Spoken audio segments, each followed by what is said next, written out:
जय हिंद। तो आज का सेशन ट्रिग्नोमेट्री से स्टार्ट कर रहे हैं हम। ट्रिग्नोमेट्री वर्ड सुनते ही आपके दिमाग में आता होगा कि ट्रायंगल से कुछ रिलेटेड है। जी हाँ, ट्रिग्नोमेट्री दो वर्ड से मिलके बना है। पहला वर्ड है ट्रिगोन और दूसरा वर्ड है मेट्री। जैसा कि आप देख पा रहे हैं यहाँ पे लिखा हुआ है, ट्रिगोन का मतलब होता है रिलेटेड टू अ ट्रायंगल और मेट्री का मतलब होता है रिलेटेड टू मेजरमेंट। तो ट्रिग्नोमेट्री से बच्चों को इतना डर क्यों लगता है? बहुत ही आसान सा टॉपिक है। यहाँ पे हमें बस ट्रायंगल के साथ खेलना है, ट्रायंगल के एंगल को मेज़र करना है, ट्रायंगल की साइड्स को मेज़र करना है और उससे ही कुछ हमें रिलेशंस बना के उनके साथ ही हमें खेलना है। इतना आसान सा चैप्टर है, फिर भी बच्चे ट्रिग्नोमेट्री को हुआ बना देते हैं कि ट्रिग्नोमेट्री से तो बहुत डर लगता है भाई, ट्रिग्नोमेट्री तो समझ ही नहीं आती। उसका रीज़न ये है कि ट्रिग्नोमेट्री एक ऐसा सब्जेक्ट है, या तो आपको पूरी तरीके से आता है या तो आपको नहीं आता। थोड़ा बहुत कुछ नहीं होता इसमें, थोड़े बहुत से काम नहीं चलता। तो हम कोशिश करेंगे कि आपको अच्छे से पढ़ा सकें और आपको ये चैप्टर पूरी तरीके से समझ में आए। तो सबसे पहले एक क्वेश्चन से स्टार्ट करते हैं। आप कभी भी कोई टॉपिक पढ़ें तो सबसे पहले अपने आप से ये ज़रूर पूछें कि उसको क्यों पढ़ रहे हैं, उसका यूज़ क्या है, तभी आपको उस चैप्टर को पढ़ने में इंटरेस्ट आएगा। अगर आप सिर्फ ये सोच रहे हैं कि बस ये ऐसे ही पढ़ रहे हैं, क्योंकि ये जितनी भी चीज़ें मैथमेटिशियंस ने या साइंटिस्ट ने डिस्कवर की थी, बनाई थी, उसके पीछे एक ही मकसद था, चीज़ों को आसान बनाना, जो हमारी रियल लाइफ की प्रॉब्लम्स हैं उनको आसान बनाना।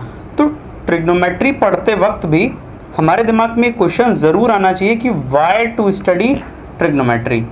अब आप अपने आप से क्वेश्चन करो।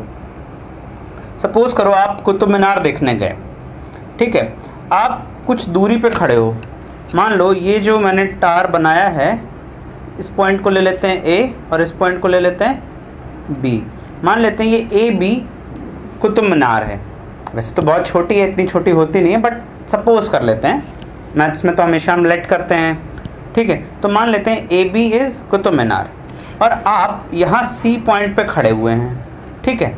आप सी पॉइंट से कुतुब मीनार के टॉप को देख रहे हैं, आप ए पॉइंट को देख रहे हैं और आपको ये तो पता ही होगा कि आप बी पॉइंट जो कि कुतुब मीनार का बेस है उससे कितनी दूरी पे खड़े हैं। मान लेते हैं आप 10 मीटर पे खड़े हुए हैं। तो यहाँ पे अगर आपसे पूछा जाए कि कुतुब मीनार की हाइट क्या है, तो आप आसानी से बता लोगे। कैसे?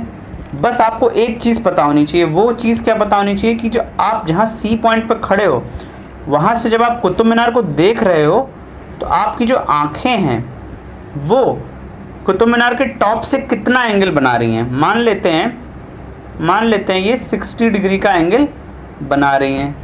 तो इस 60 डिग्री के एंगल के बारे में हमें पता है, हमें बी सी डिस्टेंस भी पता है, तो हम ए बी की हाइट यहाँ से आराम से मेजर कर सकते हैं। कुछ इसी तरीके की रियल लाइफ प्रॉब्लम्स को हम सॉल्व करते हैं ट्रिग्नोमेट्री की हेल्प से। मैथमेटिक्स की बहुत ही बड़ी ब्रांच है ये। अच्छा, अब सवाल आता है, आपने स्कूल में या कहीं पे भी अगर थोड़ी बहुत भी ट्रिग्नोमेट्री पढ़ी होगी, तो अब सवाल ये आता है कि ट्रिग्नोमेट्री पढ़ते वक्त हम सिर्फ राइट ट्राइंगल्स का यूज़ क्यों करते हैं, राइट एंगल ट्राइंगल्स का ही यूज़ क्यों करते हैं? उसका एक जवाब ये है कि अगर आप ट्रिग्नोमेट्री में हम क्या करेंगे, ट्रायंगल के साथ खेलेंगे, उसके एंगल्स को मेजर करेंगे। अगर आप एक नॉर्मल ट्रायंगल लेते हो, आप सपोज करो ये ट्रायंगल ले रहे हो, इसका भी मैं नामकरण कर देता हूँ ए बी एंड सी। अगर आप एक नॉर्मल ट्रायंगल लेते हो तो उसके साथ में प्रॉब्लम क्या है? उसके साथ में प्रॉब्लम ये है कि अगर आपको एक एंगल बता दिया गया, मान लो ये एंगल 60 डिग्री है और आपको एंगल ए पूछा जाए, तो आप नहीं बता सकते। अभी आप नहीं बता सकते। क्यों नहीं बता सकते? आप एंगल ए की वैल्यू तब बता सकते हो जब आपको एंगल सी पता हो। मान लो एंगल सी की वैल्यू है 50। अब आपसे अगर पूछा जाए कि बेटा एंगल ए बताओ, तो इस टाइम पे आप एंगल ए की वैल्यू बता सकते हो बहुत ही आसानी से। क्यों? क्योंकि आपको पता है कि ट्रायंगल सम प्रॉपर्टी से 180 डिग्री की वैल्यू किसके बराबर होगी? Angle A plus angle B plus angle C. यहाँ से अगर हम एंगल ए की वैल्यू फाइंड आउट करें तो वो कितनी हो जाएगी? 180 माइनस बी प्लस सी, और बी प्लस सी की वैल्यू कितनी है 60 प्लस 50 110। यहाँ से आपको एंगल ए की वैल्यू 70 डिग्री मिल गई। इट मीन्स आपको अगर एक राइट एंगल ट्राइंगल दे दिया जाए, अगर आपको एक राइट एंगल ट्राइंगल दे दिया जाए तो उसके साथ खास बात क्या होती है? राइट एंगल ट्राइंगल के साथ सपोज ये राइट एंगल ट्राइंगल हम लेते हैं ABC, तो इसके साथ खास बात क्या है? इसके साथ खास बात ये है कि इसका एक एंगल आपको हमेशा पता होता है, ये एंगल हमेशा 90 होता है। तो अगर आपको सिर्फ एक एंगल भी पता है, अगर आपको सिर्फ एक एंगल 60 डिग्री पता है तो आप सारे एंगल्स बता सकते हो, क्योंकि एक एंगल 90 तो हमेशा फिक्स रहता है। और एक एंगल A, इसकी वैल्यू अब आप यहाँ से आराम से बता दोगे 90 प्लस 60 150, तो ये वैल्यू कितनी हो जाएगी 30, क्योंकि इन सब एंगल्स का सम 180 डिग्रीज होगा। तो राइट एंगल ट्राइंगल में खास बात क्या होती है कि एक एंगल हमें हमेशा पता होता है। अच्छा, अब एक क्वेश्चन और आता है कि सारी रियल लाइफ प्रॉब्लम्स को सॉल्व करते टाइम हर ट्राइंगल राइट एंगल ट्राइंगल तो नहीं होगा, तो अब हम क्या करें? उसका जवाब ये है कि आपको कोई भी ट्राइंगल दे दिया जाए, सपोज करो ये ट्राइंगल है, इस ट्राइंगल का नाम है PQR और एक पॉइंट O कंसीडर करते हैं, ये PQR ट्राइंगल है। तो आप किसी भी ट्राइंगल को, आपको कोई भी ट्राइंगल दे दिया जाए, उसको आप राइट एंगल ट्राइंगल में कन्वर्ट कर सकते हैं। अगर हम एक लाइन बीच में खींचें तो अब ये ट्राइंगल दो पार्ट्स में डिवाइड हो गया। एक परपेंडिकुलर अगर हमने डाल दिया PO परपेंडिकुलर क्या कर रहा है? इस ट्राइंगल को दो पार्ट्स में डिवाइड कर रहा है, दो राइट एंगल ट्राइंगल में डिवाइड कर दे रहा है। इट मीन्स कि हम किसी भी ट्राइंगल को राइट एंगल में ब्रेक कर सकते हैं और उसके बाद उसमें हम ट्रिग्नोमेट्रिक आइडेंटिटीज को लगा सकते हैं। तो ये हो गया ट्रिग्नोमेट्री का इंट्रोडक्शन पार्ट। अब चलते हैं अपने हम नेक्स्ट टॉपिक पे, जो कि है concept of perpendicular and concept of perpendicular base and hypotenuse. आप सबको पता होगा पाइथागोरस अंकल ने एक आइडेंटिटी बताई थी, उसके बारे में तो आप सभी जानते होंगे, आई होप सो। उन्होंने जो आइडेंटिटी बताई थी वो क्या थी? वो थी hypotenuse square is equals to perpendicular plus base. वो आइडेंटिटी थी hypotenuse square is equals to perpendicular square plus base square. ये आइडेंटिटी हम सब जानते हैं, बट अब एक सवाल ये आता है कि परपेंडिकुलर कौन सा होगा, हाइपोटेन्यूज कौन सा होगा और बेस कौन सा होगा। ये आइडेंटिटी कब वैलिड होती थी बेटा? ये आइडेंटिटी तब वैलिड होती है जब हमारा ट्राइंगल राइट एंगल ट्राइंगल होता है। तो अब हम इस चीज़ को, ये सबसे बेसिक चीज़ है ट्रिग्नोमेट्री पढ़ने के लिए। अगर आपको परपेंडिकुलर, बेस और हाइपोटेन्यूज के कॉन्सेप्ट में कन्फ्यूजन नहीं है, वैसे तो आपको लगेगा सर क्या पढ़ा रहे हैं, ये तो बहुत बेसिक सी चीज़ें हम जानते हैं, परपेंडिकुलर क्या होता है, बेस क्या होता है, हाइपोटेन्यूज क्या होता है। बट अगले 2 मिनट में आप जानोगे कि आपके दिमाग में कन्फ्यूजन्स हैं, क्योंकि आप सिर्फ एक ही एस्पेक्ट से सोचते हो। मैं आपको विजुअली दिखाऊंगा कि आपको कैसे समझना है कि परपेंडिकुलर कौन सा है, बेस कौन सा है और हाइपोटेन्यूज कौन सा है। तो ये कॉन्सेप्ट सबसे बेसिक है, इसको स्ट्रॉन्ग कर लो, पूरी ट्रिग्नोमेट्री में इसका यूज़ होगा, इसमें कन्फ्यूजन्स नहीं होने चाहिए। बच्चों को जनरली इस बेसिक कॉन्सेप्ट में कन्फ्यूजन्स होते हैं, इस वजह से चीज़ें मुश्किल हो जाती हैं ट्रिग्नोमेट्री में। तो आप ट्रिग्नोमेट्री पढ़ते वक्त बस बेसिक स्ट्रॉन्ग रखिए। मैं इस ट्राइंगल को नाम देता हूँ PQR। बहुत ध्यान से देखिएगा आप लोग। ये एंगल कितना? 90 डिग्री। और ये एंगल कितना? मान लेते हैं ये एंगल है थीटा। ठीक है बेटा, थीटा क्या है? थीटा कुछ नहीं है, थीटा एक ग्रीक वर्ड है, एंगल को रिप्रेजेंट करते हैं हम थीटा से। आप थीटा की जगह x ले लो, y ले लो, एंगल R भी कह सकते हो, कुछ भी कह सकते हो आप उसको, कोई भी प्रॉब्लम नहीं होगी। अच्छा, अब आपको देखना है कि किसको हम परपेंडिकुलर कहेंगे, किसको बेस कहेंगे और किसको हाइपोटेन्यूज कहेंगे। एंगल 90 डिग्री जो है, angle Q is 90 degree, angle Q is 90 degree. तो 90 डिग्री एंगल के सामने वाली जो साइड होगी वो होगी आपकी हाइपोटेन्यूज। ये तो आपको प्रॉपर दिख रहा है राइट एंगल ट्राइंगल। बट अगर राइट एंगल ट्राइंगल प्रॉपर नहीं होगा तो आप कंफ्यूज जाओगे कि किसको हाइपोटेन्यूज लेना है। तो 90 डिग्री एंगल के सामने जो साइड होगी, ये 90 डिग्री एंगल है, इसके सामने की साइड ये होगी बेटा हाइपोटेन्यूज। आई होप समझ में आ रही होंगी चीज़ें। अच्छा, अब देखो परपेंडिकुलर और बेस बताने के लिए हमें पहले ये फिक्स करना पड़ता है कि हम कौन सा एंगल ले रहे हैं। अब इस ट्राइंगल में 3 एंगल हैं, एक एंगल Q है, एक एंगल P है और एक एंगल R है, जिसका नाम मैंने थीटा दे दिया। अगर मैं एंगल थीटा की बात करूं या फिर एंगल R की बात करूंगा तो उसके सामने साइड कौन सी है? एंगल R के सामने वाली साइड कौन सी है? एंगल R के सामने वाली साइड है ये, तो ये हो जाएगी बेटा हमारी परपेंडिकुलर। इट मीन्स कि एंगल जो भी हम ले रहे हैं उसके सामने जो साइड होगी वो होगी परपेंडिकुलर, और उसके एडजेसेंट साइड अब देखो यहाँ पे 2 हैं, ये थीटा एंगल के एडजेसेंट साइड एक ये है और एक ये है, तो ये तो हाइपोटेन्यूज फिक्स हो गई। आपको सबसे पहले ट्राइंगल में हाइपोटेन्यूज फिक्स करनी है।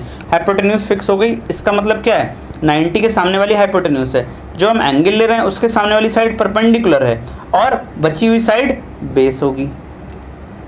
अच्छा, इतना तो आपको इस ट्राइंगल में बहुत ही आराम से दिख गया होगा। अब कन्फ्यूजन्स कब आएंगे? जब मैं इस ट्राइंगल का नाम दे देता हूँ A, B और C। मान लो ये एंगल अब थीटा है, ठीक है बेटा, और ये एंगल तो 90 डिग्री दिख ही रहा है हमको, ठीक। अब यहाँ पे आपसे पूछा जाए कि परपेंडिकुलर बताओ, बेस बताओ और हाइपोटेन्यूज बताओ, तो सबसे पहले आप लिख लो इन ट्राइंगल ABC। परपेंडिकुलर क्या होगा बेटा? परपेंडिकुलर क्या होगा? सबसे पहले क्या बताना है? सबसे पहले बताना हाइपोटेन्यूज। तो एंगल B जो कि 90 डिग्री है, उसके सामने वाली साइड कौन सी है? उसके सामने वाली साइड है AC। तो सबसे पहले हम क्या बताएंगे? हम सबसे पहले बताएंगे हाइपोटेन्यूज। तो हाइपोटेन्यूज की वैल्यू कितनी हो जाएगी? हाइपोटेन्यूज की वैल्यू हो जाएगी AC। हाइपोटेन्यूज है AC। अच्छा, अब मैंने एंगल थीटा किसको ले लिया? मैंने एंगल थीटा A को ले लिया। अब एंगल थीटा के सामने वाली साइड कौन सी है? एंगल थीटा के सामने वाली साइड है BC। तो एंगल के सामने वाली साइड होती है परपेंडिकुलर। अब देखो, अब यहाँ पे ये जो आपको लग रहा होगा कि ये तो बेस है, बट ये क्या हो गया?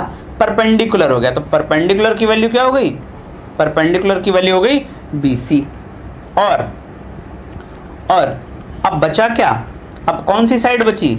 अब साइड बची AB। तो AB साइड हो गई आपकी बेस। एडजेसेंट साइड, थीटा के एडजेसेंट जो साइड होगी वो होगी बेस, थीटा के सामने वाली साइड होगी वो होगी परपेंडिकुलर, और 90 डिग्री के सामने वाली जो साइड होगी वो होगी हाइपोटेन्यूज। आई होप आपको ये कॉन्सेप्ट समझ में आया होगा। ये सबसे बेसिक कॉन्सेप्ट है। अगर आपको ये परपेंडिकुलर, बेस और हाइपोटेन्यूज का कॉन्सेप्ट समझ में आ गया तो ट्रिग्नोमेट्री आपके लिए बहुत ही ज़्यादा आसान होने वाली है।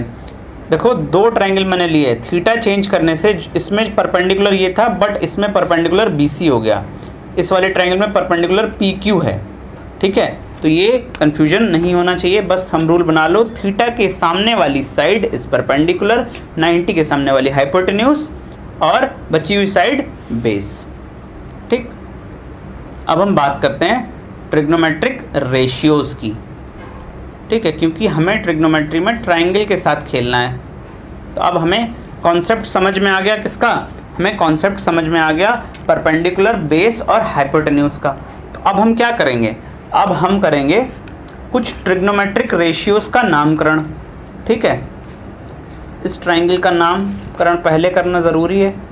ABC। आप कोई भी ट्राइंगल लो, आप कोई भी ट्राइंगल ले लो, आपको एंगल A पता होना चाहिए। अभी आप लोग कंफ्यूज ना हो, इसलिए मैं A वैल्यू इसको ले लेता हूँ। वैसे तो उसको भी A ले लेते तो कोई दिक्कत नहीं थी, बट फॉर नाउ A ले लेते हैं हम इसको, ठीक है। ये है एंगल A, ठीक। अच्छा, 6 ट्रिग्नोमेट्रिक रेशियोज होते हैं। पहला होता है हमारा साइन A, कोसाइन A, दूसरा तीसरा टेंजेंट, चौथा कोसेकेंट, पांचवा सेकेंट और छठा कोटेंजेंट। बट हम क्या करते हैं? बट हम इनका शॉर्ट फॉर्म लिख लेते हैं। साइन तो साइन ही रहेगा, इसको हम लिख लेते हैं क्या बेटा, ई हटा दिया, कोसाइन में से कॉस लिख दिया, टेंजेंट को टेन लिख दिया, कोसेकेंट को कॉस सेक लिख दिया, सेकेंट को सेक लिख दिया और कोटेंजेंट को कॉट लिख दिया। ये हम करते हैं क्योंकि भाई हमें शॉर्ट फॉर्म पसंद है, हम चीज़ों को शॉर्ट करने की आदत रखते हैं। ठीक है, तो साइन ए कैसे निकालेंगे? तो बेटा साइन ए जो होता है वो होता है, नीचे आपको दिख रहा होगा लिखा है trick to learn all identities. अभी आप पहले बेसिक पढ़ लो, उसके बाद आपको मैं शानदार ट्रिक बताऊंगा, आपको सारी आइडेंटिटीज़ चुटकी में याद हो जाएंगी। ठीक है, तो साइन ए पहले तो इस ट्राइंगल में हमें परपेंडिकुलर बेस और हाइपोटेन्यूज बताना पड़ेगा। तो बेटा एंगल ए की बात कर रहे हैं, जब भी आपसे परपेंडिकुलर बेस और हाइपोटेन्यूज पूछे सबसे पहले अपने आप से सवाल करो कि एंगल क्या है। तो एंगल ए है, एंगल ए के सामने वाली साइड ये हो गई आपकी परपेंडिकुलर, 90 के सामने वाली साइड ये हो गई आपकी हाइपोटेन्यूज, और बची हुई साइड क्या हो गई बेटा, ये हो गई बेस। ठीक, अच्छा साइन ए की जो वैल्यू होती है वो क्या होती है, अभी आप बस इसको देख लो, उसके बाद मैं आपको शानदार ट्रिक बताऊंगा जिससे कि आपको सारी चीज़ें बहुत ही आसानी से याद हो जाएंगी। साइन ए की वैल्यू होती है बेटा परपेंडिकुलर अपॉन हाइपोटेन्यूज, कोसाइन ए की वैल्यू होगी बेस अपॉन हाइपोटेन्यूज, टेन की वैल्यू होगी बेटा, टेन ए की वैल्यू हो जाएगी परपेंडिकुलर अपॉन बेस, कॉसेक की वैल्यू बेटा हो जाएगी, कॉसेक की वैल्यू बेटा हो जाएगी हाइपोटेन्यूज अपॉन परपेंडिकुलर, सेक की वैल्यू हो जाएगी हाइपोटेन्यूज अपॉन बेस, और कॉट की वैल्यू हो जाएगी बेटा बेस अपॉन परपेंडिकुलर। अरे सर ये क्या लिख दिया, आपको तो सब याद है, हम कैसे याद करेंगे? अरे भाई घबराओ नहीं, कोई दिक्कत नहीं होने वाली। अब देखो मैं इसमें कुछ रिलेशंस निकालता हूँ, देखो याद करने के तरीके देखो। साइन की वैल्यू आपको बस दो वैल्यूज़ याद करनी है, आपको बस साइन की वैल्यू याद करनी है और कोसाइन की वैल्यू याद करनी है, बाकी सारी वैल्यूज़ चुटकी में याद हो जाएंगी। देखो साइन की वैल्यू याद कर लो परपेंडिकुलर अपॉन हाइपोटेन्यूज, और कॉस की वैल्यू बेस अपॉन हाइपोटेन्यूज। ठीक, अच्छा अब देखो कॉसेक की वैल्यू क्या हो गई, कॉसेक और साइन में रिलेशन है, कॉसेक की वैल्यू क्या होगी, अगर साइन की वैल्यू परपेंडिकुलर अपॉन हाइपोटेन्यूज थी तो कॉसेक की वैल्यू क्या होगी, उसका just reciprocal h upon P. Cos की वैल्यू अगर बेस अपॉन हाइपोटेन्यूज थी तो सेक की वैल्यू क्या हो गई, हाइपोटेन्यूज अपॉन बेस, उसका जस्ट ऑपोजिट। और टेन क्या है, टेन होता है बेटा, अगर मैं आपको टेन के साथ रिलेशन बताऊं साइन और कॉस का, तो टेन की वैल्यू होती है बेटा साइन अपॉन कॉस, टेन की वैल्यू हो जाती है बेटा साइन अपॉन कॉस। कैसे, साइन ए की वैल्यू क्या है बेटा, साइन ए की वैल्यू बताओ परपेंडिकुलर अपॉन हाइपोटेन्यूज, और कॉस ए की वैल्यू क्या है, बेस अपॉन हाइपोटेन्यूज। अरे भाई डिवाइड कर रहे हैं, h से h कट जाएगा, वैल्यू कितनी आ गई, परपेंडिकुलर अपॉन बेस। तो 10 की वैल्यू क्या है, 10 की वैल्यू है p/b जो कि होती है साइन अपॉन कॉस, और कॉट की वैल्यू क्या है, कॉट की वैल्यू देखो, कॉट का रिलेशन किसके साथ है, 10 के साथ है, तो कॉट की वैल्यू कितनी हो गई, b अपॉन p, जस्ट उसका ऑपोजिट। ठीक है, अच्छा अब देखो कुछ और फॉर्मूलेज जो कि यहीं से डिराइव हुए हैं, क्योंकि जस्ट उनका ऑपोजिट है तो हम लिख सकते हैं साइन ऑफ ए किसके बराबर हो जाएगा बेटा, 1 अपॉन कॉसेक ऑफ ए, और कॉसेक ऑफ ए किसके बराबर हो जाएगा, 1 अपॉन साइन ए, क्योंकि दोनों एक दूसरे के ऑपोजिट हैं, रेसिप्रोकल हैं। कॉस ऑफ ए की वैल्यू किसके बराबर हो जाएगी बेटा, 1 अपॉन सेक ए के वैल्यू के बराबर हो जाएगी। टेन ए की वैल्यू किसके बराबर हो जाएगी, ये हो जाएगी बेटा 1 अपॉन कॉट ए के बराबर हो जाएगी। आई होप आपको सब कुछ बहुत ही आसानी से समझ में आ रहा होगा। अच्छा अब देखो, अगर मैं आपसे कहूँ 10 इंटू कॉट करो तो ये किसके बराबर आना चाहिए, देखो 10 की वैल्यू कितनी है, 10 की वैल्यू है p/b, और कॉट क्या होता है उसका जस्ट ऑपोजिट, तो उसकी वैल्यू कितनी हो जाएगी, उसकी वैल्यू हो जाएगी b/p। दोनों को कैंसिल करो, कितना आएगा, b से b कैंसिल और p से p कैंसिल, वैल्यू आ गई 1। तो 10 इंटू कॉट की वैल्यू कितनी होती है, 1 होती है। इसी तरीके से, ठीक इसी तरीके से क्या हो जाएगा बेटा, साइन इंटू कॉसेक की वैल्यू भी कितनी हो जाएगी, 1 हो जाएगी, और कॉस इंटू सेक ए की वैल्यू भी 1 हो जाएगी। क्यों? क्योंकि दोनों एक दूसरे के अपोजिट होते हैं। साइन क्या होगा, p/h, और कॉसेक क्या होगा, h/p, दोनों कट के 1। तो ये तीनों आइडेंटिटीज आप नोट कर लो, क्वेश्चन में काम आएंगी। ठीक है, अच्छा, और कॉट की वैल्यू, अगर tan की वैल्यू साइन अपॉन कॉस है तो कॉट की वैल्यू क्या हो जाएगी, कॉट की वैल्यू क्या हो जाएगी, कॉस ए अपॉन साइन ए। ठीक है, तो ये कुछ आइडेंटिटीज हैं जिनको आप बस याद कर लो, बहुत ही आसान है। अब हम देखते हैं कि trick to learn all these identities. ठीक है, अच्छा, सबसे पहले आपको बस, मैंने आपको शुरू में ही बताया था, 2 चीज़ें याद रखनी है, साइन और कॉस की वैल्यू। मैं यहाँ पे कुछ लिख रहा हूँ,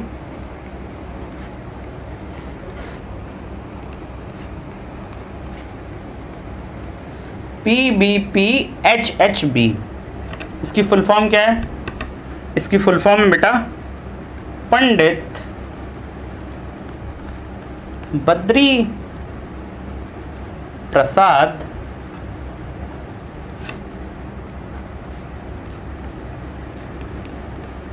हर हर बोले।